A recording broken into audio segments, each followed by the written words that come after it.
El fantasma de un albañil triturado. Leyenda de Ecatepec, Estado de México.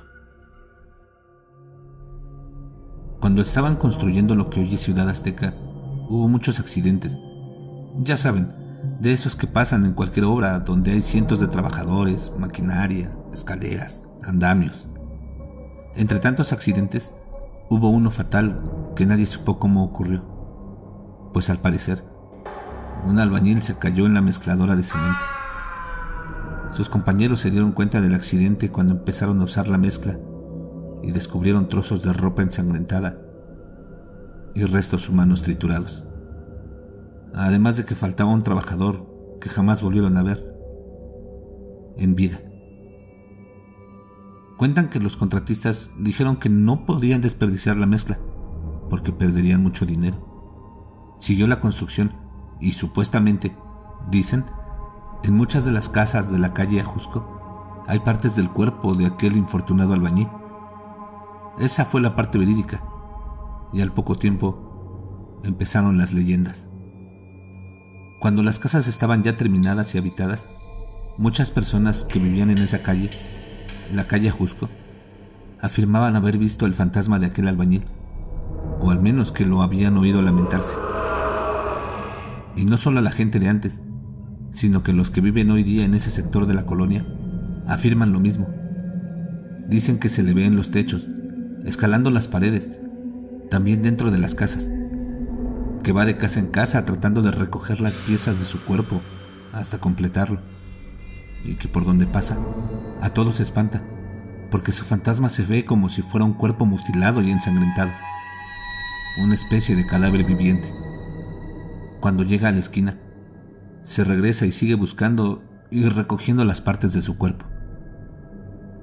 Yo crecí en esa colonia y me acuerdo que de pequeño escuchaba a los perros aullar de una manera que me daba mucho miedo.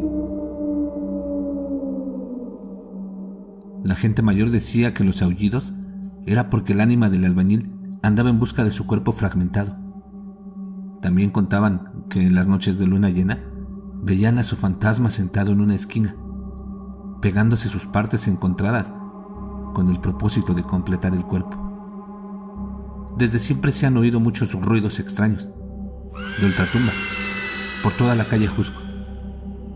Mucha gente dice que son ruidos de lamentos que nunca se van a terminar hasta que el ánima del albañil reúna todas las partes de su cuerpo, y ya con eso va a encontrar descanso, pues una vez completado se le podría dar cristiana sepultura.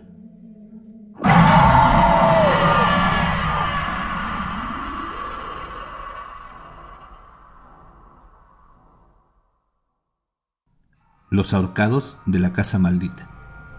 Leyenda de Tepoztlán, Morelos. En Jiutepec, a pocas cuadras del centro, había una casa antigua que estaba embrujada, según decía la gente. Mucho tiempo estuvo abandonada y cayéndose, porque nadie la quería rentar y menos comprar.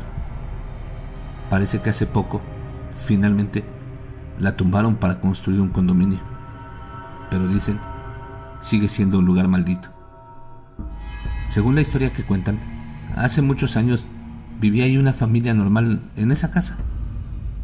Normal porque no tenía problemas económicos. Lo único que les quitaba el sueño eran los ruidos extraños que se oían en el patio trasero. Uno de los hijos le decía a su papá que escarbaran para sacar el tesoro, que seguramente estaba ahí enterrado. Su papá siempre le respondió: no, hijo, ¿para qué quieres buscar lo que no has perdido? Una vez, la familia se fue a México de fin de semana. El hijo se quedó y decidió escarbar. Le ayudaron varios amigos. No encontraron nada de valor, pero sí una calavera casi a ras del suelo, al pie de un árbol. Todos se asustaron mucho. Dejaron la excavación por la paz y taparon el pozo con la calavera adentro. A partir de entonces, el muchacho afirmaba oír una voz de ultratumba que le decía: ven, ven, ven. Luego su personalidad cambió. Dejó de ser amable y se volvió peleonero. Abandonó los estudios y no quería trabajar. Sus padres, muy preocupados, lo llevaron con un psicoanalista para que lo orientara. Su vida de tormento terminó. Sí, pero de mala manera. Una mañana lo encontraron ahorcado en el árbol del patio trasero. Ese suicidio tan horrible hizo que la familia se saliera de esa casa, mudándose a Cuernavaca. La casa duró vacía un tiempo, pero con el crecimiento industrial en Jiutepec, no faltó quien la rentara. Algo había en esa casa que los inquilinos duraban poco tiempo y preferían mudarse a otro lugar. La casa estaba maldita, porque 2 personas más se ahorcaron en el mismo árbol. Personas que nada tenían que ver entre sí. Eso trajo como consecuencia que la casa adquiriera peor fama y el dueño mejor la puso en venta, pero ni malbaratada se la querían comprar. Incluso mandó tumbar el árbol maldito y echaron agua bendita y hasta hicieron un exorcismo. Pero nadie la volvió a rentar porque, decían, en las noches seguían oyéndose ruidos de lamentos muy feos y una voz de ultratumba que decía: ven, ven, ven. Gracias al crecimiento de Jiutepec y la necesidad de viviendas, finalmente el dueño la vendió a unos fraccionadores que construyeron un condominio. Con eso debería de terminar esta leyenda o historia medio macabra, pero cuentan que hace poco, en esos condominios, se ahorcaron 2 personas.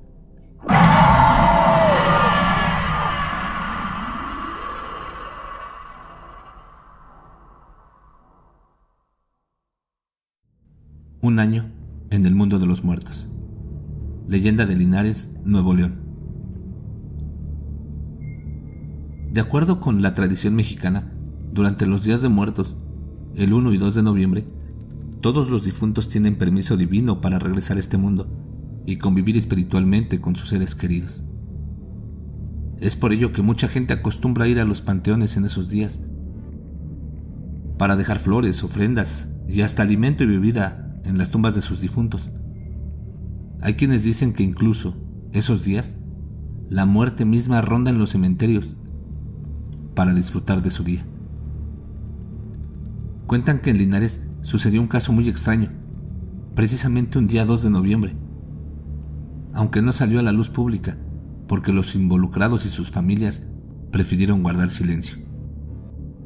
Resulta que 2 primos oriundos de Monterrey decidieron ir a Linares ese día para dejar flores en la tumba de sus abuelos.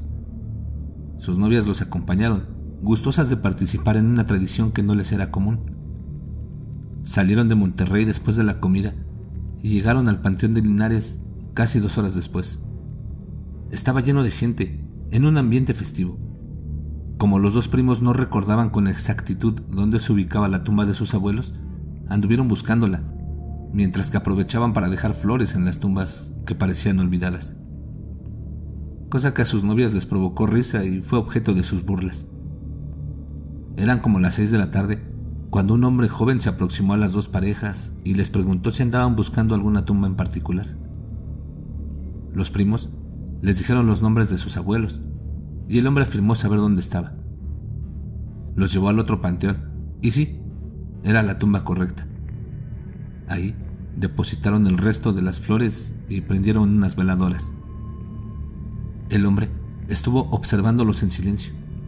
Cuando terminaron de hacer la ofrenda y decir algunas palabras como oración, el hombre entabló plática con ellos. Parecía un tipo normal, aunque fachoso en su vestir. El color de su tez era cenizo y su voz extraña.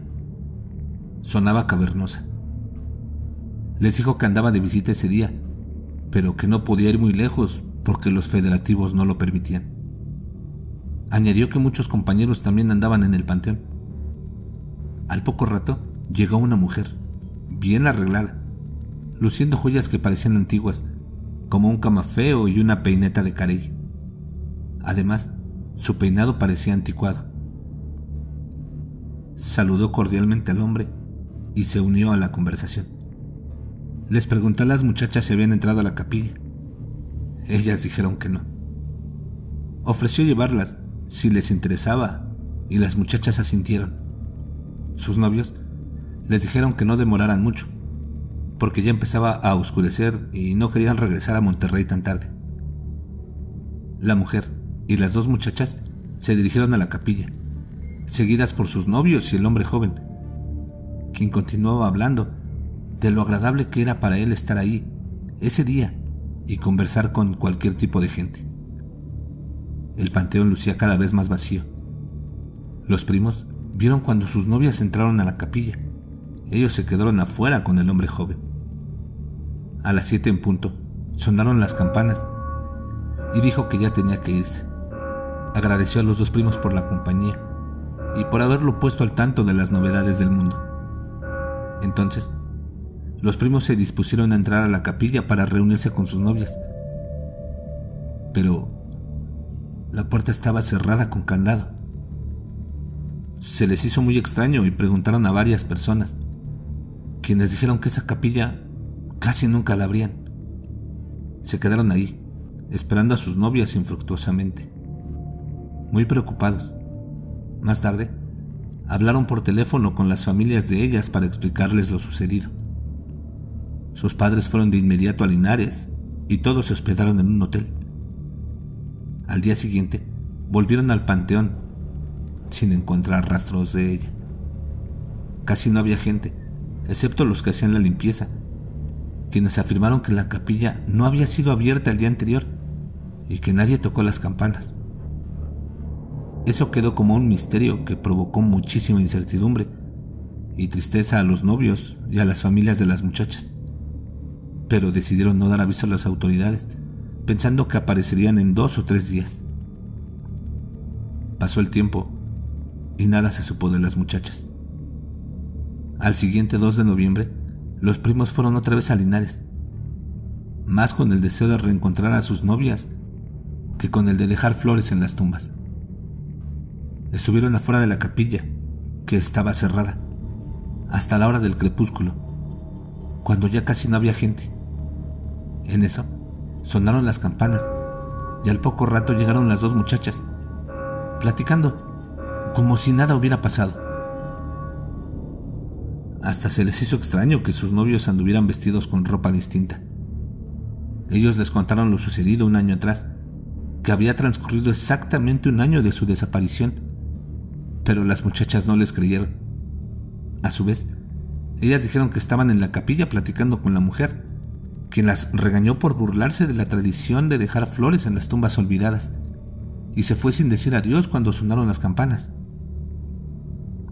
El fin de esta historia cuenta que las 2 parejas regresaron esa misma noche a Monterrey.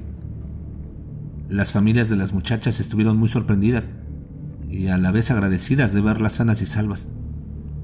Confirmaron que había pasado 1 año sin saber nada de ellas. Las muchachas seguían pensando que todo era una broma de mal gusto, hasta que vieron los calendarios y supieron que sus compañeros de la universidad ya se habían graduado. Fue tal la impresión para ambas darse cuenta de que, por todo 1 año, estuvieron en el mundo de los muertos, que cayeron en una larga depresión, quedaron desadaptadas de su ambiente, dejaron de ser simpáticas e incluso rompieron la relación con sus novios.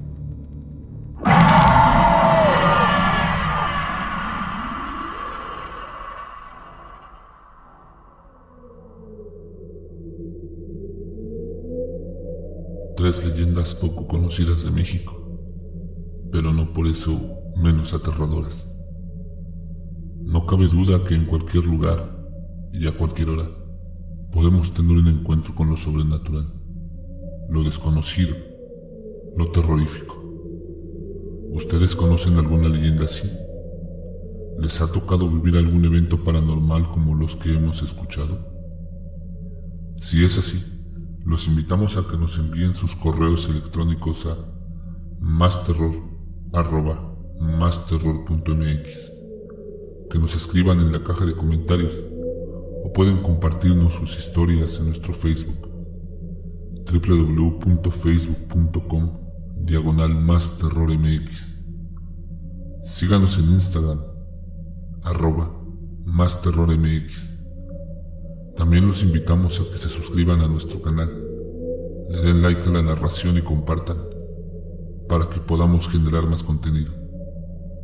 Nos escuchamos en la siguiente, y recuerden, no tengan miedo de eso que no pueden ver, pero está ahí, detrás de ustedes.